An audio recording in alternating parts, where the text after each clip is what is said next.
नमस्कार क्लास, मैं मोनू चौधरी। ज्योग्राफी की इस ऑनलाइन जर्नी में आपका हार्दिक स्वागत है। कक्षा 11 का भूगोल पढ़ते हुए हम आगे बढ़ रहे हैं और कक्षा 11 के भूगोल में हम अब बहुत फास्ट तरीके से, बहुत अधिक तेजी के साथ सिलेबस कवर करने की ओर जा रहे हैं और कुछ ही दिन में आपको वो गुड न्यूज़ मिल जाएगी कि हमारा सिलेबस कवर हो चुका है। कुछ समय मैंने छोटे लेक्चर लाने का प्रयास किया ताकि आप बोर ना हो। अगला लेक्चर जो आने वाला है इसके बाद वो थोड़े और बड़े आएंगे और मेरा प्रयास है कि 10 से लेकर 15 मार्च तक हम आपका सिलेबस करा दें। उसके अलावा मुझे यह भी पूछना था कि आप लोग कैसे पढ़ाई कर रहे हैं, आपको कहाँ दिक्कत आ रही है, किस प्रकार के इश्यूज आ रहे हैं, सारी चीजें आप बताइएगा, जब भी मुझे पता चलेगी कि आपको इस चीज का इश्यूज आ रहा है। उसके अलावा गुड न्यूज ये है, आपको मिल चुकी है कि हमारा लर्न एंड शेयर का आर्ट्स का टेलीग्राम ग्रुप भी बन चुका है। तो वहां आप अपनी क्यूरीज या जो आपके सवाल होते हैं वो आप पूछ सकते हैं और क्लासों का शेड्यूल है वो भी आने वाले समय में वह आने लग जाएगा। तो लर्न एंड शेयर का जो हमारा आर्ट्स का चैनल है उसे आप जरूर ज्वाइन करें ताकि वहां आपको हर सूचना मिलती रहे। अब आपका एग्जाम बहुत पास में है और 11th को हमने बहुत मस्ती और शानदार तरीके से इसलिए पढ़ा ताकि हम बिना किसी बर्डन के 12th का अच्छा प्रिपरेशन कर सके। 12th क्लास हमारी जो है वो वास्तव में जो है एक क्वालिटी के साथ हम करने वाले हैं, क्योंकि आपका बेस तैयार हो गया। जो बच्चे इस साल 11th में पढ़ रहे हैं उनकी डेफिनेटली, मैंने पहले ही कहा है, बिना नो डाउट आपकी 12th बहुत अच्छे नंबरों से पास होने वाली है। इसलिए बिना समय गवाए आज के इस लेक्चर में हम क्या देख रहे हैं, आज के इस लेक्चर के अंदर हम भू आकृति प्रक्रियाओं की बात, चैप्टर जो हमारा है 6 वाला, उसके अंदर भू आकृति यानी भूमि की जो आकृतियां हैं, हमारी पृथ्वी की जो आकृतियां हैं उनसे रिलेटेड बात कर रहे हैं। यानी पृथ्वी के अंदर अगर हम देखें तो पृथ्वी में ढेर सारी प्रतिक्रियाएं होती है, लेकिन पृथ्वी के अंदर जो प्रतिक्रियाएं होती है वो तो होती है, इसके अलावा पृथ्वी के बाहर भी कुछ प्रक्रियाएं होती है। बाहर जो प्रक्रिया होती है उन्हें हम बहिर्जात प्रक्रियाएं बोलते हैं, जबकि अंदर जो प्रक्रियाएं होती है उन्हें हम अंतर्जात प्रक्रियाएं बोला करते हैं। इसके अलावा इसके 2 लेक्चर हम पढ़ चुके हैं। आज के इस तीसरे लेक्चर के अंदर हम बहुत ही शानदार चीज लेके आए आपके लिए और उसका नाम है व्रत संचलन। व्रत संचलन का मतलब है, अभी अचानक इतना फास्ट बता देंगे तो आपका क्रेज ही खत्म हो जाएगा। छोटा सा टॉपिक है, शानदार टॉपिक है, बहुत ही स्वीट, रसगुल्ले होते हैं ना, रसगुल्ले, उस प्रकार से। कैसे? व्रत संचलन की अगर हम बात करें तो व्रत संचलन ना तो अपर्दन है और ना अपक्षय है, तो फिर अपर्दन भी नहीं है और अपक्षय नहीं है, तो अपक्षय भी नहीं है और अपर्दन नहीं है, इसका क्या मतलब है? फिर गुरुजी ये क्या है, कहां से उठा के लाए हो इसको? व्रत संचलन जो है इसको मैं बहुत डिटेल से एक खाली स्लाइड लेकर आपको समझाने वाला हूं, लेकिन यहां बेसिक आप याद रखें, व्रत संचलन एक अपर्दन की तरह दिखने वाली प्रक्रिया है, लेकिन अपर्दन कतई ही नहीं है। अपक्षय की तरह दिखने वाली प्रक्रिया है, लेकिन लाडले कतई ही ये अपक्षय नहीं है। तो फिर है क्या?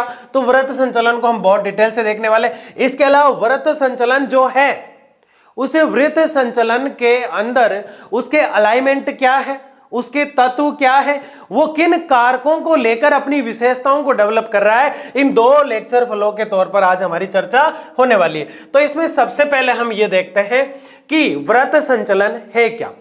देखिए, पर्वतीय भागों में गुरुत्व के कारण, गुरुत्व का शब्द का प्रयोग इसलिए किया गया है गुरुत्वाकर्षण के लिए। किसके लिए किया गया है? गुरुत्वाकर्षण के लिए।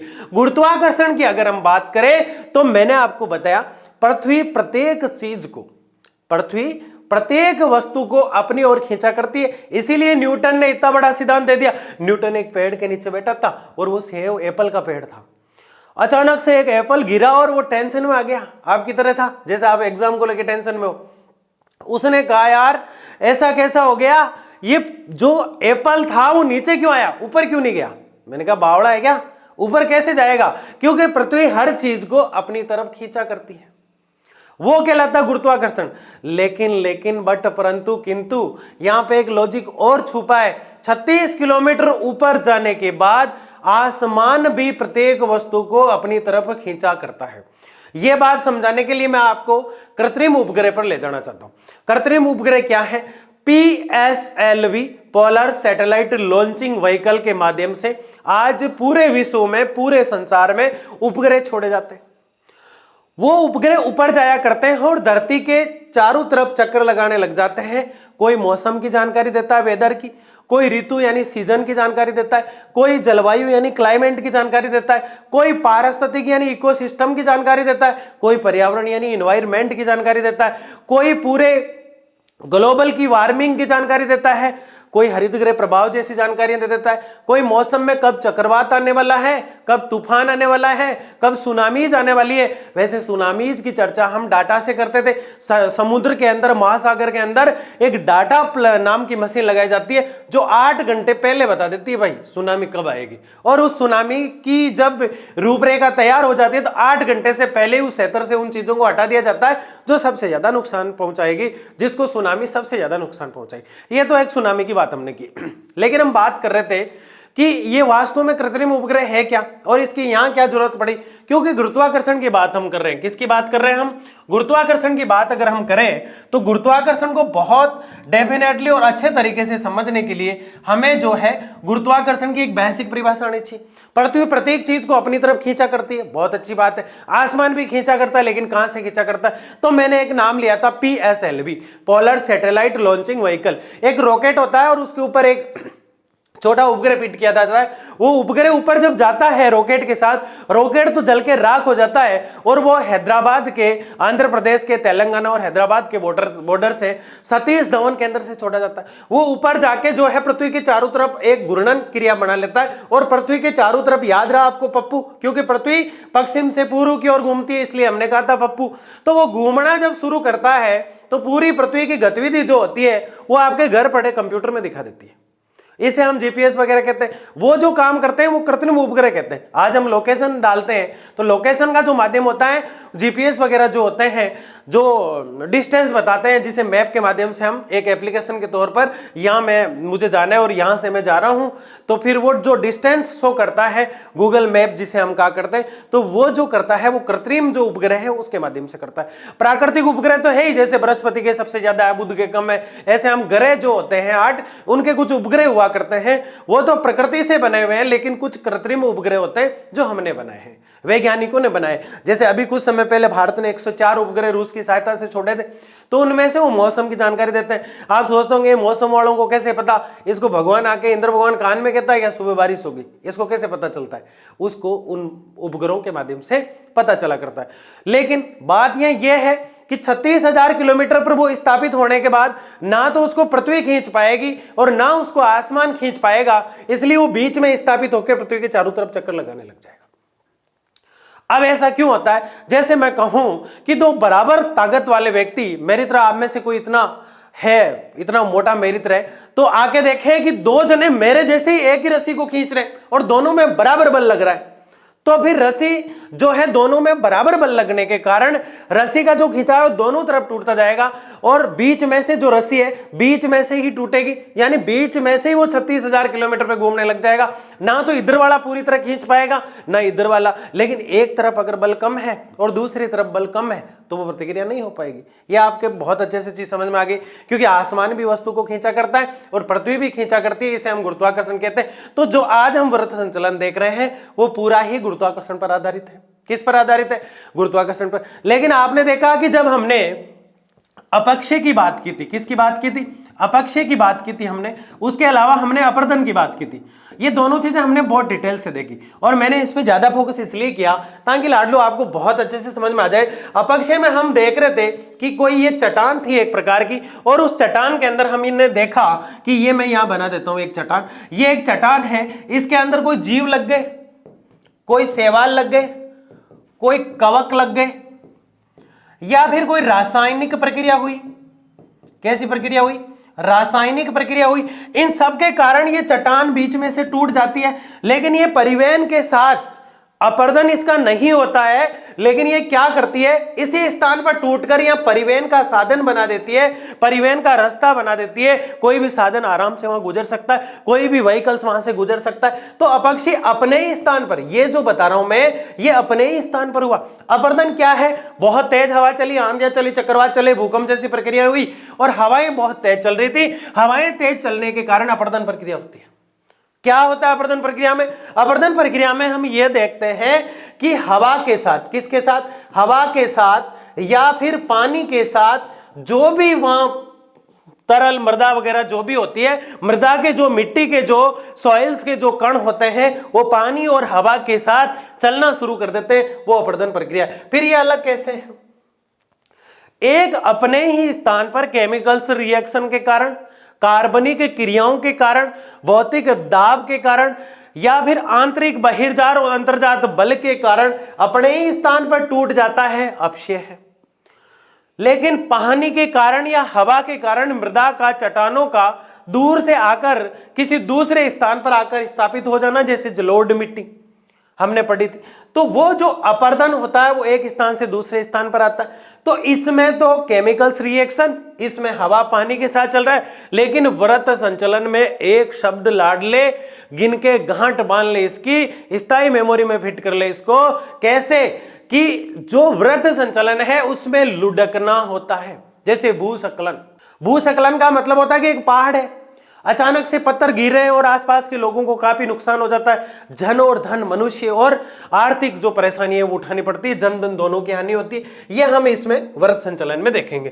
तो अपक्षय अलग है, अपर्दन अलग है, ये बात क्लियर कराने के बाद ही मैं आगे बढ़ना चाह रहा था। और गुरुत्वाकर्षण क्या है, ये तीनों चीजें अगर आपके समझ में आ गई तो आपको आसानी से ये लेक्चर समझ में आ जाएगा।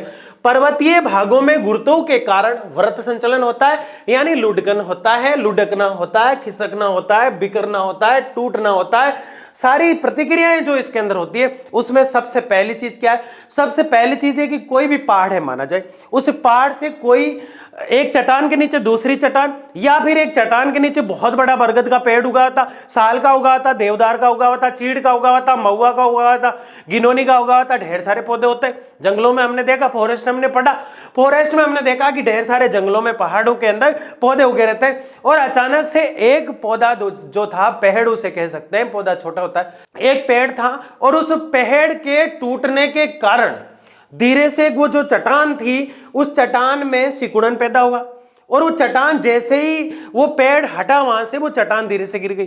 चट्टान धीरे से गिरने के कारण जो व्रत यानी बड़े रूप पर हमें संचलन यानी एक प्रक्रिया दिखी है, उसको हम व्रत संचलन के नाम से जाना करते हैं। देखिए यहां पे हम एक चीज देख रहे हैं, ढाल के सारे सेलों का स्थानांतरण। ढाल जो होती है ये एक पर्वत था और इसके नीचे पहाड़ लगा हुआ था, पूरे पर्वत के ऊपर नहीं, एक बहुत बड़ा पत्थर जो है, बहुत बड़ी सेल जो है, बहुत बड़ी चट्टान जो है, वो एक पत्थर है और उसके नीचे जब पेड़ लगा है, पेड़ की एक उम्र होती है, एक आयु होती है, एक एज होती है, और जैसे ही पेड़ टूटा पत्थर लुढ़कना शुरू कर देता है। तो ये पागल नहीं है, ये यही बात कह रहा है कि ढाल के सारे, उस पेड़ के सारे जो सेल टिकी हुई थी उसका अब स्थानांतरण हो चुका है, वो आगे बढ़ चुकी है। क्या हो चुका है? उसका स्थानांतरण हो चुका है। यह क्रिया मंद व तीव्र दोनों ही हो सकती है, या तो ये क्रिया धीरे धीरे, अब पेड़ एकदम टूटता है, एक तो एकदम पेड़ फांस ली, अब आपके सर बोर हो गए, हम पेड़ पेड़ पेड़ आप कब से किए जा रहे, कोई दूसरा लो। तो दूसरा हम एग्जांपल लेते हैं, एक बहुत बड़ी चट्टान है और उस चट्टान के नीचे एक छोटी चट्टान है। अब छोटी चट्टान किसी कारण से या फिर नीचे से अपर्दन होने के कारण, नीचे से अपर्दन हुआ है तो जो अपर्दन, तो वो प्रक्रिया हो गई। ध्यान से समझना मेरी बात को, अब समझने वाला लॉजिक वाला पॉइंट आ रहा है कि एक चट्टान है पहाड़ की इस प्रकार से, इसके नीचे और चट्टान लगी हुई है और इसके नीचे से पानी बहता हुआ जा रहा है, तो जो पानी के साथ मिट्टी जा रही है वो तो अपर्दन है, लेकिन वहां केमिकल्स रिएक्ट होने से जो टूट रही है वो अपक्षय है। लेकिन वहां पे इस सेल के दूसरी सेल के हटने के कारण धीरे से एक बड़ी वाली सेल का नीचे आ जाना, एक बड़ी सेल का टूटकर नीचे आ जाना व्रत संचलन है। क्या है? व्रत संचलन है। तो ये क्रिया मंद भी हो सकती है, अगर वो चट्टान धीरे धीरे हट रही है नीचे वाली तो मंद, यानी धीरे धीरे रे मना धीरे सब कुछ हो, तीव्र यानी बहुत फास्ट ट्रेन की गति से हो सकती है। दोनों प्रक्रियाएं इसमें हो सकती है। यह आप जब जाके देखो ना तभी मजा आए, लेकिन ट्रेन का टिकट कौन कटाए आप में से? देखो ये क्रिया मंद व तीव्र दोनों हो सकती है, या तो वो धीमे धीमे होगी या वो फास्ट होगी। कमेंट बॉक्स में जरूर बताएं अपर्दन, अपक्षय और व्रत संचलन में जिसको फर्क पता है उसका 12th में ज्योग्राफी लेना सफल है। देखिए क्या ये रूपों में होता है, इसका मतलब यह है कि ये कई रूपों में होता है। बहुत सारे रूप हो सकते हैं। पेड़ के कारण हो सकता है, सेल के कारण हो सकता है, नीचे की मिट्टी चली गई उसके कारण हो सकता है, पानी के बहाव के कारण हो सकता है, एक अपना सबका बहाव भूकंप, जिसे हम भूकंप कहते हैं, प्लेटें जो है आपस में टकराई नीचे पृथ्वी में, और पेड़ों में हलचल, पहाड़ों में हलचल, ऊपर की तरफ पर्वतों में जो है वो हलचल दिखाई हमें देती है, और उस हलचल के कारण जो है प्रतिक्रिया हमें जो दिखाई देती है, उन प्रतिक्रियाओं के कारण जो कारण बनता है तो कई रूपों में हमें दिखाई देता है।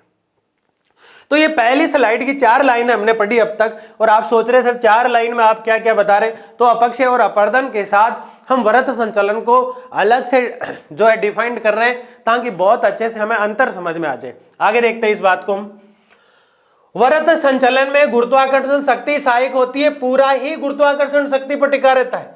वृत्त संचलन जो होता है पूरी तरह से ही गुरुत्वाकर्षण शक्ति पर टिका रहता है, यानी गुरुत्वाकर्षण शक्ति है जो किसको कवर करती है, वृत्त संचलन को। क्योंकि जैसे ही चट्टान टूटी और पृथ्वी की खींचने की क्षमता ही नहीं है तो वो चट्टान नीचे नहीं आएगी। जैसे एप्पल गिरा, न्यूटन ने देखा, वो नीचे आया, ऊपर नहीं गया, और ना उसी स्थान पर टूटने के बाद ठहरा, क्योंकि पृथ्वी में गुरुत्वाकर्षण था। तो वृत्त संचलन पूरी तरह से किस पर टिका हुआ है, गुरुत्वाकर्षण। क्या अपक्षय टिका हुआ था, बिल्कुल भी नहीं। दाब, रासायनिक प्रक्रिया, केमिकल्स रिएक्ट आदि चीजों पर जैव, जीव, केवाल, सवक आदि जो प्रक्रियाएं होती थी चट्टान के अंदर, उस पर अपक्षय टिका हुआ था। तो अपरदन पानी और हवा पर टिका हुआ था। लेकिन वृत्त संचलन की पहली बात अगली स्लाइड में मैं स्टार करके और लिख दूंगा, वृत्त संचलन की पहली बात है गुरुत्वाकर्षण पर टिका है। इसके अलावा वृत्त संचलन अपक्षय अनिवार्य नहीं है, इसमें जरूरी नहीं है कि अपक्षय ही हो, पेड़ टूटा तो भी वृत्त संचलन हो जाएगा क्योंकि पेड़ के पास चट्टान थी, या फिर अपरदन हुआ पानी का तो हो जाएगा, यानी अनिवार्य नहीं है, हो तो सपोर्ट मिल जाता है। वृत्त संचलन अपरदन के अंदर ही नहीं आता है, वृत्त संचलन अपरदन में नहीं आता है। मैं दोनों चीजें आपको क्लियर किए जा रहा हूं लाडले, कि ना तो अपक्षय वृत्त संचलन है और ना वृत्त संचलन अपरदन है, और ना अपरदन वृत्त संचलन है और ना वृत्त संचलन अपक्षय पर निर्धारित है। तो फिर दोनों एक दूसरे से अलग हुए कि नहीं हुए, ये तीनों अलग अलग है, ये तीनों अलग अलग है, लेकिन एक दूसरे का सपोर्ट जब मिल जाता है तो ये अपने आप को और मजबूत बना लेते हैं। जैसे घर में 3 भाई होते हैं, तीनों अलग अलग चला करते हैं तो तीनों का काम चलता रहता है, लेकिन तीनों मजबूती के साथ मिलकर कार्य करते हैं, तो अपरदन, अपक्षय और वृत्त संचलन की प्रक्रिया होती है। तो इसमें बड़ा भाई जो है वृत्त संचलन है, छोटा भाई अपरदन है, और उससे छोटा वाला जो है अपक्षय, इनकी कोई बहन नहीं है। समझ गए मेरी बात को? तो इनके मायरा वायरा नहीं बढ़ना है, ठीक है। वृत्त संचलन में सहायक, वृत्त संचलन जो होता है उसमें सहायक कौन होता है? अरे ये और कुछ ही नहीं पूछ रहा है, इतना लोड ना लिया कर, ये पूछ रहा है कि वृत्त संचलन जो है उसमें सहायक कौन होता है। यानी वृत्त संचलन जब प्रक्रिया हो रही है, पेड़ का लुढ़कना ही वृत्त संचलन है। मैं मौखिक भाषा में यूं ही किया करता हूं और ऐसे ही बोला करता हूं कि पहाड़ों का लुढ़कना ही, पहाड़ों की सेलों का टूटकर गिरना ही वैसे भूस्खलन होता है, और भूस्खलन का रूप ही है वृत्त संचलन। क्योंकि भूस्खलन सिर्फ पहाड़ में होता है, वृत्त संचलन एक मिट्टी की मेड़ बनी हुई है, मिट्टी की मेड़, बाउंड्री जो होती है मिट्टी की, वो मेड़ बनी हुई, उस मेड़ में नीचे से खाई के अंदर पानी चला जा रहा है, तो धीरे धीरे अपरदन हो गया या अपक्षय हुआ, जो भी हुआ, वो धीरे से नीचे गिर जाती है। तो ये तो मिट्टी में भी हो गया, तो मृदा में भी हो जाता है और पहाड़ों में भी हो जाता है। इसलिए याद रखें कि जो वृत्त संचलन प्रक्रिया होगी वो मृदा में होगी और भूस्खलन में होगी। तो आगे आपके लिए गुड न्यूज क्या है? आगे गुड न्यूज ये है कि जैसे उस बुक में हमने अभी रिसेंटली जो हमारा भारत का पर्यावरण है उसमें हमने रिसेंटली अभी पढ़ा कि वहां पे मृदा और भूस्खलन की बात हमने की थी। तो मृदा और मिट्टी, भूस्खलन यानी पहाड़ों का नीचे की ओर गिरना, पहाड़ों के कुछ पत्रों का नीचे की ओर गिरना, वो दोनों जो चीजें उसमें हमने पढ़ी थी वो भी इसी में हम देखने वाले हैं। तो कौन कौन? एक तो कोई कमजोर पदार्थ जब होता है तब वृत्त संचलन हो जाता है, एक मूसलाधार बारिश जब हो जाती है तब हो जाता है, एक तीव्र ढाल होती है इसलिए हो जाता है, एक वनस्पति का अभाव जब होता है, एक शैले और एक सह-स्तर। ये 6 चीजें मैं आपको समझाने वाला हूं बहुत ही अच्छे से और बहुत ही शानदार तरीके से। देखिए इन 6 चीजों में हम क्या देख रहे हैं, हम बात कर रहे हैं वृत्त संचलन की। किसकी बात कर रहे हैं? वृत्त संचलन की। सबसे पहले आप देखिए अपक्षय क्या होता है। यह आपको अगर बहुत अच्छे से समझ में आ जाता है तो आप अपरदन को आसानी से समझ सकते हैं। किसको समझ सकते हैं? अपर्दन को। और अगर आपको अपक्षय और अपर्दन दोनों समझ में आ जाते हैं तो आपको वृत्त संचलन भी समझ में आ जाता है। वृत्त संचलन क्या है? वृत्त संचलन मैं इसको मेरे तरीके से और अलग तरीके से समझा रहा हूं। अपक्षय के अंदर क्या होता है? एक रासायनिक प्रक्रिया होती है। क्या होती है भाई? रासायनिक प्रक्रिया। रासायनिक प्रक्रिया या तो कोई जीव है या कोई कवक है अंदर चट्टान के अंदर। किसके अंदर? चट्टान के अंदर। या तो कोई जीव है या कोई कवक है या कोई शैवाल है। ये सब आपस में इस चट्टान के अंदर है। किसके अंदर है? ये सारी प्रक्रिया इस चट्टान के अंदर हो रही है। और इस चट्टान के अंदर जब ये प्रक्रिया हो रही है, केमिकल्स रिएक्शन अगर हो रहे हैं तो ये चट्टान बीच में से टूट जाती है। माना कि ये चट्टान इस स्थान से टूट गई और इस चट्टान के टूटने के कारण, माना कि ये चट्टान यहां से टूट गई बीच में से, और इसके टूटने के कारण हम देखेंगे कि इस चट्टान के टूटने के कारण ये जो क्षेत्र था ये परिवहन के काम आने लग गया। परिवहन के काम। अब मुझे बताओ कि यहां की घाटी बन गई एक तरह से यहां पे, लेकिन यहां की चीजें पानी के साथ या हवा के साथ किसी दूसरे स्थान पर गई? बिल्कुल भी नहीं गई, क्योंकि अपक्षय जो होता है अपने ही स्थान पर होता है। किस स्थान पर होता है? अपने ही स्थान पर होता है। किस स्थान पर होता है? अपने स्थान पर। अब अपर्दन क्या है? अपर्दन में हम ये देखेंगे कि अपर्दन में जो प्रक्रिया होती है उसका कारण हवा होती है और पानी होता है।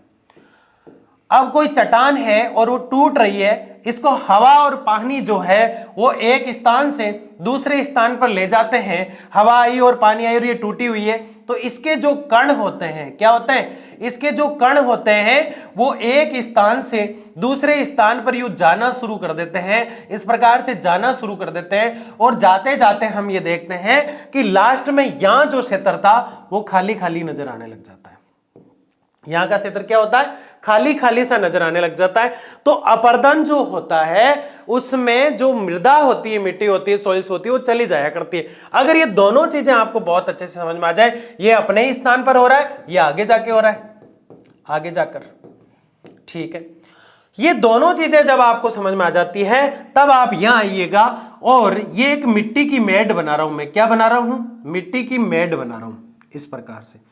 ये मिट्टी की तिरछी मेड है और एक यहां पे मैं पर्वत का उदाहरण ले रहा हूं। ये एक पर्वत है। अब इस पर्वत में जो पर्वत आपको ये दिखाई दे रहा है, इस पर्वत में एक चट्टान या एक पत्थर इस प्रकार लगा हुआ है और इस पत्थर के नीचे एक छोटा पत्थर इस प्रकार लगा हुआ है और ये पूरा पर्वत है। लेकिन अचानक से देखा कि यहां एक पेड़ उगा हुआ है। अब इस पेड़ ने इस चट्टान को सहारा दे रखा है। क्या बता रहा हूं मैं? इस पेड़ ने इस चट्टान को सहारा दे रखा है, लेकिन 100 साल बाद इसकी जड़ें जो है खराब हो गई और ये अचानक से गिर गया। अब ये जैसे ही पेड़ अचानक से गिरा इस स्थान पर, तो ये जो चट्टान थी बड़ी वाली, इसका सहारा इस चट्टान पर था, इस चट्टान के कारण उसका सहारा था। तो ये चट्टान जो है हटकर जो है इस पेड़ के साथ इस स्थान पर आ गई, तो ये बड़ी वाली चट्टान जो है वो भी लुढ़कना शुरू कर देगी। अब बड़ी चट्टान भी लुढ़क गई, छोटी भी लटक गई, पेड़ भी टूट गया, तो ये प्रक्रिया कहलाती है वृत्त संचलन। क्या कहलाती है? वृत्त संचलन। ये तो हुई इसकी बात, इसमें हुआ, पहाड़ों में हुआ वृत्त संचलन। अब मिट्टी में कैसे होगा? जैसे ये मिट्टी की मेड बनी हुई है, खाई बनी हुई है और इसके अंदर से पानी जा रहा है नीचे से इस तरफ से, तो धीरे धीरे धीरे क्या करेगा? पानी जो है इसको घिसता जाएगा इस प्रकार से, और घिसते घिसते इसमें धीरे धीरे अपर्दन होगा नीचे की तरफ, और नीचे की तरफ जब अपर्दन होगा तो ऊपर का जो है मलबा या बालू का स्तूप या अनुप्रस्थ या अनुदैर्घ्य बालू मिट्टी का जो ढेर बना हुआ था वो लुढ़कना शुरू कर देता है, और लुढ़कने के कारण यह हो जाता है वृत्त संचलन। क्या हो जाता है? वृत्त संचलन। तो हमने 3 चीजों को पढ़ने का प्रयास कर रहे हैं हम, और बहुत अच्छे से इनको समझने का प्रयास कर रहे हैं कि वृत्त संचलन क्या है। अगर इसमें आगे हम देखें तो वृत्त संचलन कारक, वृत्त संचलन के जो अलाइनमेंट है, जो इसके तत्व है, जो इस पर प्रभाव डालते हैं, उनकी बात हम कर रहे हैं। वृत्त संचलन की सक्रियता के कई कारक होते हैं जो इस प्रकार है। अब एक एक को हम समझेंगे, और जो चीज हमने तीनों समझी अभी खाली वाली स्लाइड में, उसी के इर्द गिर्द यानी उसी के चारों तरफ उसी का आवरण बनाकर ये बात करेगा। तो एक एक पॉइंट को हम देखते हैं। प्राकृतिक एवं कृत्रिम, यानी प्रकृति ने जो दिया है, हमने जो बनाया है, उन साधनों की अगर बात करें, क्या कह रहा है ये कि प्रकृति ने हमें जो कुछ दिया है, जो कुछ बना हुआ ही था हमारे पूर्वज जब दुनिया में आए थे, और उसके बाद हमने जो बनाया। जैसे वर्षा हो रही है और जो बर्फ के गोले गिर रहे हैं, ओले जिसे हम कहते हैं, बर्फ के जो गोले गिर रहे हैं प्राकृतिक है, लेकिन फ्रिज के अंदर, रेफ्रिजरेटर के अंदर, या फिर कहीं हमने बर्फ को अपने माध्यम से जमाया है, तो वो कृत्रिम है। ये ढेर सारे उदाहरण इसके हो सकते हैं। तो प्राकृतिक और कृत्रिम साधनों की अगर बात करें, जो द्वारा के ऊपर पदार्थों के टिकने के आधार पर हटाना, प्राकृतिक एवं कृत्रिम साधनों द्वारा ऊपर के आवरण को हटाना। जैसे कि ये पहाड़ था, हमने उदाहरण लिया कुछ देर पहले, इस पे एक चट्टान थी, हमें खुद को यहां से हटाना है और घाटी बनाना है, तो व्रत संचलन हम खुद कर दिया करते हैं, क्योंकि मानव भी जिम्मेदार है। कौन जिम्मेदार है?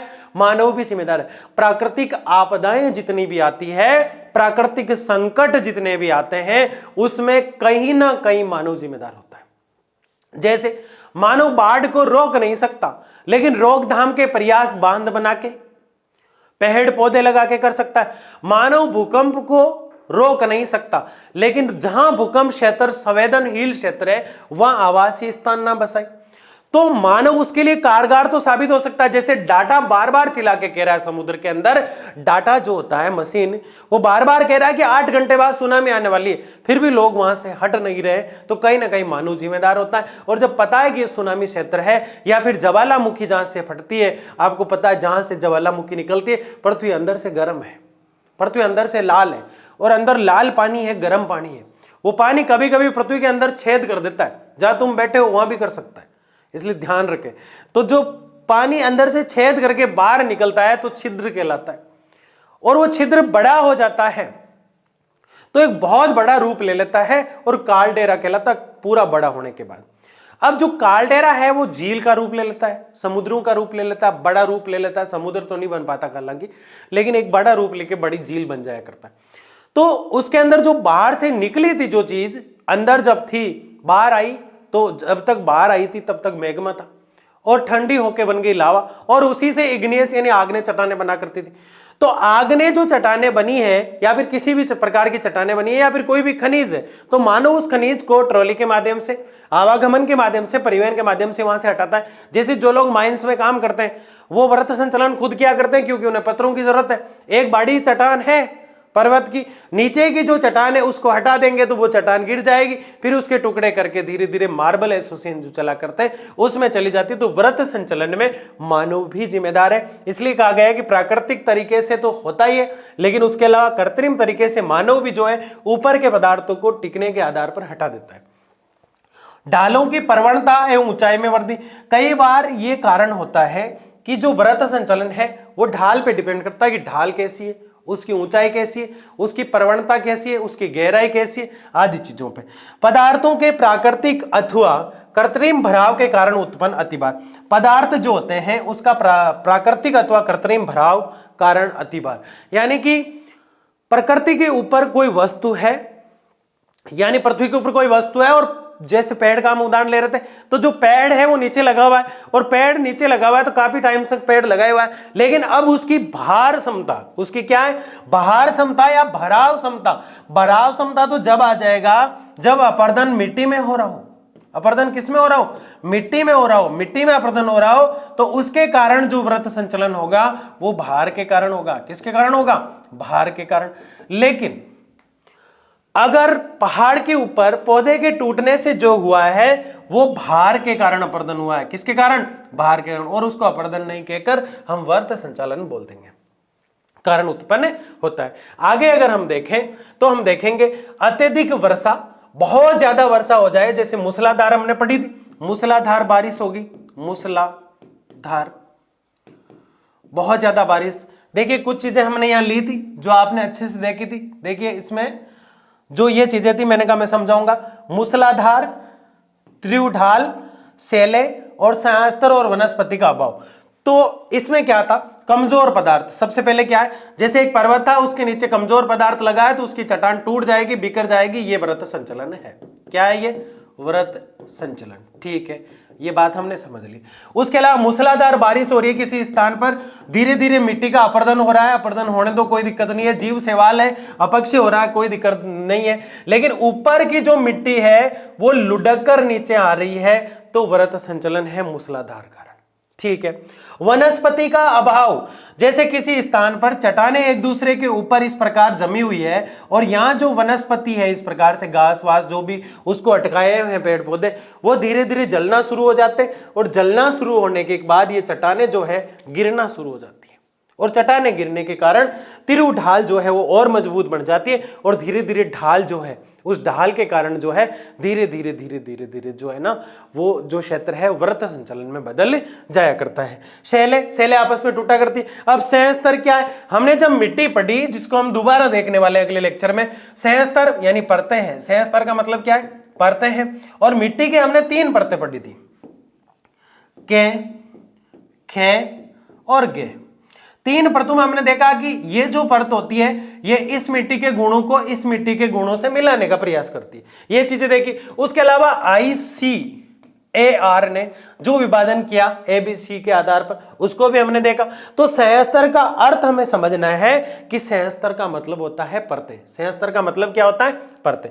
तो ये चीज हमने बहुत अच्छे से देख ली। ये चीजें जो है वृत्त संचलन में सहायक होती है, इसी के कारण वृत्त संचलन होता है। सबसे पहले अपक्षय, अपरदन और वृत्त संचलन में फर्क क्या है, अंतर क्या है, किस प्रकार से ये काम करते हैं। उसके अलावा वृत्त संचलन किन पर टिका रहता है? जैसे कि अपक्षय शैवाल जीव कवक पर टिका हुआ था, अपरदन हवा और पानी पर टिका हुआ था, वैसे ही वृत्त संचलन मूसलाधार पर, शैलों पर, संयस्तर पर, प्राकृति पर, वनस्पति पर आदि पर टिका हुआ है, जो आपके सामने।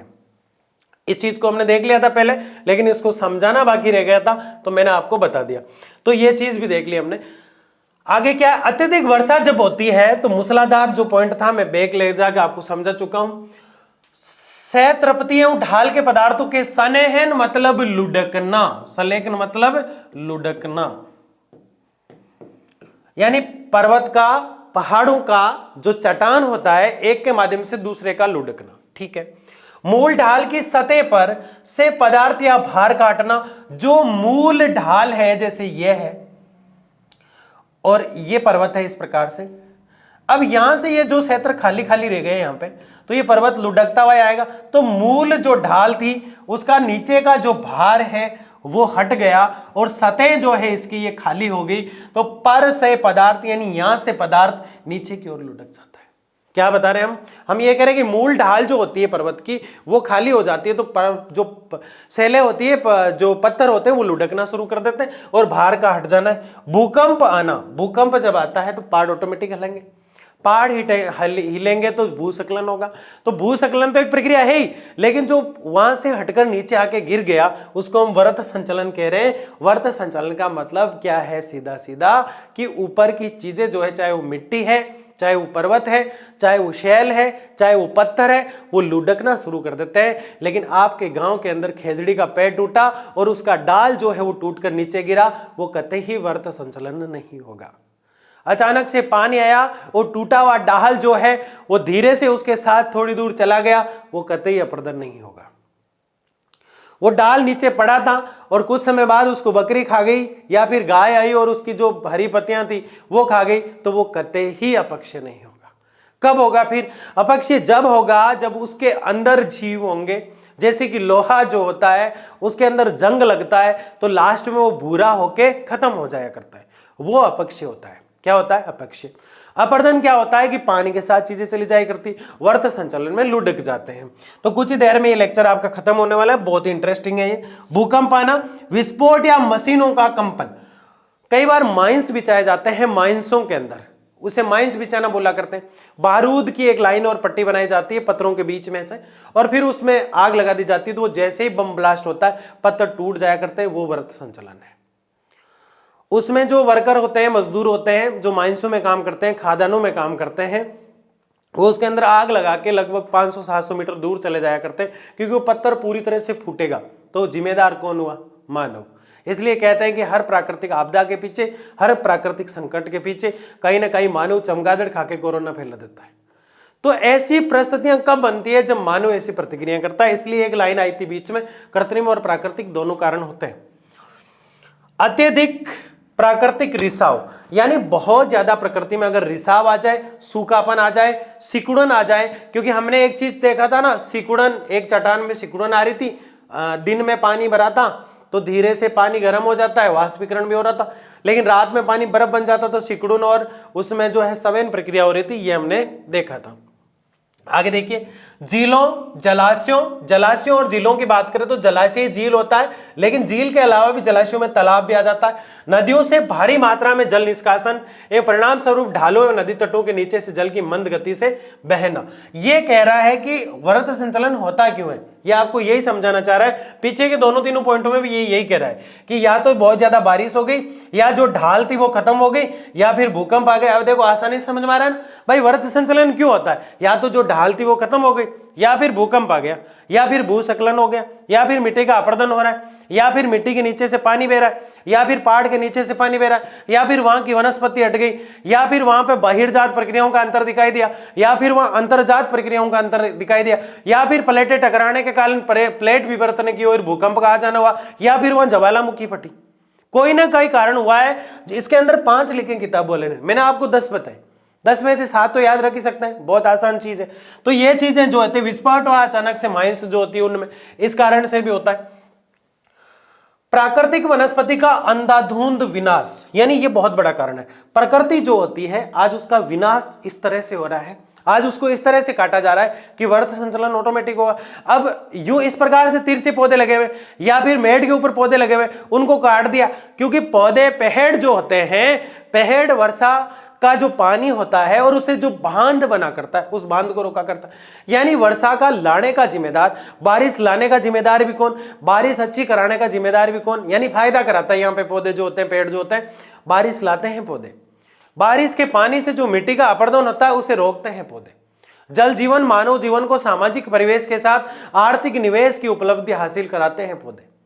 तो पेड़ पौधे मानव जीवन में बहुत जरूरी होते हैं। इसीलिए कहा गया पेड़ पौधों को वसुधैव कुटुंबकम, यानी पूरे विश्व को हम एक घर मानते हुए पौधों को भी वही स्थान दे जो हम जीवन को देता है। सर्वभवन्तु सुखिनः सर्वे सन्तु निरामया, यानी प्रत्येक व्यक्ति सुखी होने की तरफ चला जाएगा। तो ये प्राकृतिक वनस्पति जो है उसके अंधाधुंध कटाई हो रही है। और वनों में हमने देखा कि अंग्रेज जब यहाँ रहा करते थे, उस समय मैं नहीं था, आप नहीं थे, नहीं तो भगा देते उनको, है ना, गुस्सा बहुत आ रहा है, सब कुछ ले गए। चीड़ और देवदार के वर्ष जो थे वो जंगल हुआ करते थे बड़े बड़े हिमालय क्षेत्रों में। चीड़ और देवदार जो थे उन जंगलों को उन्होंने साफ कर दिया। और वहां आपको पता है कि समूचे खेती जो होती है वो ढलान पर होती है। किस पे होती है? समूचे खेती का मतलब है चाय और कॉफी। चाय और कॉफी पर्वतों में ये ढलान पे हुआ करती है।